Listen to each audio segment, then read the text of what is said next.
আসসালামু আলাইকুম। আমি নাফিজা শিলা। সবাইকে ওয়েলকাম করছি আমার নতুন আরেকটা ভিডিও দেখার জন্য। আমার আজকের আয়োজন আমড়ার চাটনি। অনেক বেশি টেস্টি একটা আমড়া চাটনি বানাবো আজকের আমড়া চাটনিটা আমি যেভাবে বানাবো পুরোটা সময় আমার সাথে থাকলেই বুঝতে পারবেন যে কত সহজেই আমি এটা বানিয়ে দেখাবো। এটার জন্য আমি 1 কেজি পরিমাণ আমড়া নিয়েছি।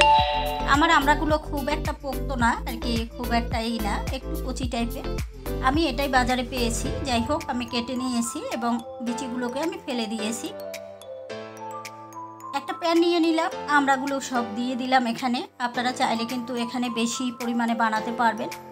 আমি যে পরিমাণ দিয়েছি এতে আমার 1.5 কাপ পরিমাণ আমি পানি দিয়ে দিব। পানি দিয়ে এটাকে সেদ্ধ বসিয়ে দেব। এখানে আমি কোনো প্রকার হলুদ বা লবণ দেইনি। চাইলে আপনারা সেদ্ধর সময় হলুদ লবণ দিয়ে সেদ্ধটা বসিয়ে দিতে পারবেন।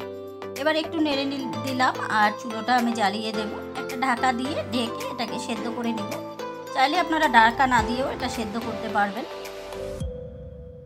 আমড়াগুলোর কিন্তু রঙটা একেবারেই চেঞ্জ হয়ে গেছে। আমি আরেকটু সময় রাখবো এটাকে সেদ্ধ হওয়ার জন্য, কারণ আমড়াটা কিন্তু মোটামুটি শক্ত হয়। আমি দেখে নিলাম আমড়াটা একেবারেই সেদ্ধ হয়ে গেছে। এবার আমি এটাকে উঠিয়ে নেব, উঠিয়ে এটা ঠান্ডা হতে দেব। ব্যাস, আমার এটা হয়ে গেছে। একটা প্যান এখানে নিয়ে নিলাম আর এখানে দিয়ে দিলাম আমি সরিষার তেল 1/4 কাপ পরিমাণ।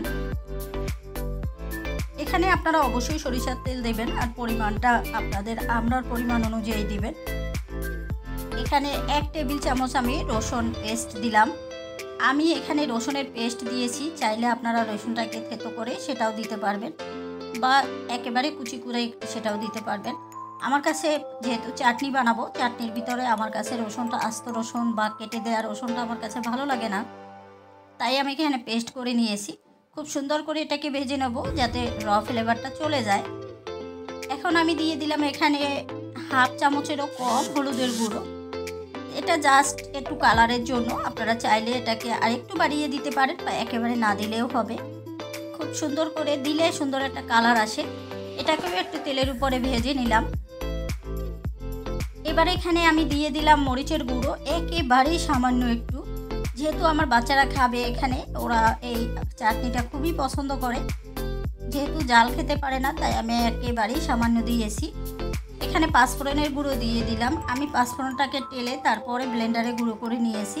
ওটার থেকে আমি 1 চামচ দিয়ে দিয়েছি। আপনারা চাইলে কিন্তু আস্ত পাঁচফোড়নের গুঁড়ো দিতে পারবেন। এখানে আমি লবণ দিয়ে দিলাম স্বাদ মতো, যদি লাগে পরবর্তীতে অবশ্যই আবার দেব দেখে। এবার 1 কাপ পরিমাণ চিনি দিয়ে দিলাম। চিনিটা আপনারা শেষের দিকে দিলেও পারবেন, আমি আগেই দিয়ে দিলাম। এখানে চিনিটার থেকে যে পানিটা বের হবে সেটা দিয়েই আমার মশলাটা কষানো হবে, কারণ আমি এখানে কোনো প্রকার পানি ইউজ করতে চাচ্ছি না, তাই আমি চিনিটা এই পর্যায়ে দিয়ে দিয়েছি। আপনারা চাইলে এখানে গুড় চিনি দুটো মিলিয়ে দিতে পারবেন। গুড় দিয়ে করলে এটার কালারটা অনেক বেশি সুন্দর আসে। আমার হাতের কাছে যেহেতু গুড় ছিল না, তাই আমি দেইনি। এবার খুব সুন্দর করে মশলাটাকে কষানো হয়ে গেলে আমি যে সেদ্ধ করা আমড়াটা রেখে দিয়েছিলাম সেটা দিয়ে দিলাম আমি। এখানে আমরা সেদ্ধ হওয়ার সময় যে পানিটা ছিল সেটা সবই কিন্তু আমি দিয়ে দিয়েছি। আমরা উঠানোর সময় এই পানিটা সেকে কখনোই ফেলে দিবেন না। এবার মাঝে মাঝে একটু নাড়িয়ে দেব আর আমি এই আমড়াটাকে খুব সুন্দর করে মশলার সাথে কষিয়ে নেব।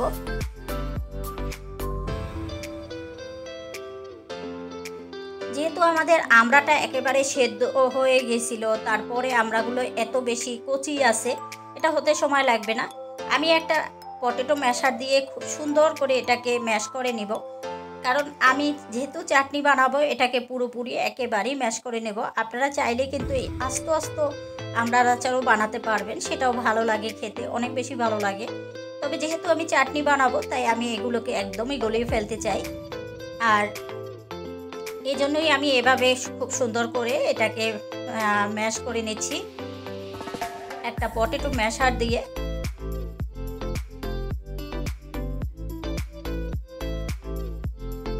আমার চুলাটা কিন্তু জ্বলছে, একেবারেই লো আছে, মানে মিডিয়ামের চেয়েও একটু লো করে দিয়েছি আমি।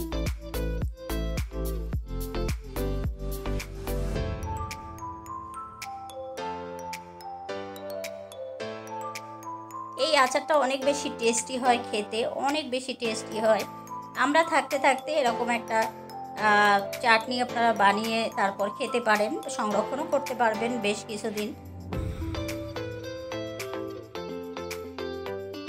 এটা আমার একেবারেই ম্যাশ করা হয়ে গেছে, খুব সুন্দর করে ম্যাশ হয়েছে।